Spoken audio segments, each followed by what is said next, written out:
তুমি জান্নাতের কোন দরজা দিয়ে যেতে চাও? কমেন্টে অবশ্যই জানাও। জান্নাতের 8টি দরজা আছে। প্রথম দরজা বাব আল জিকির। এই দরজা দিয়ে সেই সব মুসলমান প্রবেশ করবে যারা আল্লাহর জিকির করে। দ্বিতীয় দরজা বাব আল ইমান। এই দরজা দিয়ে সেই সব মুসলমান প্রবেশ করবে যাদের আল্লাহর উপর প্রকৃত ইমান আছে।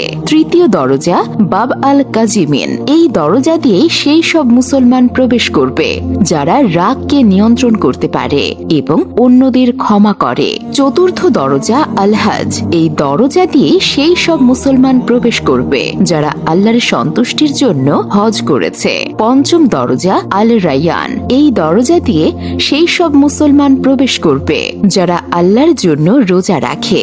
ষষ্ঠ দরজা আল সাদাকা। এই দরজা দিয়ে সেই সব মুসলমান প্রবেশ করবে যারা আল্লাহ তাআলার সন্তুষ্টির জন্য দান খয়রাত করে। সপ্তম দরজা আল জিহাদ। এই দরজা দিয়ে সেই সব মুসলমান প্রবেশ করবে যারা আল্লাহর রাস্তায় জিহাদ করে। অষ্টম দরজা আল সালাত। এই দরজা দিয়ে সেই সব মুসলমান প্রবেশ করবে যারা নামাজের ব্যাপারে নিয়মিত ছিল।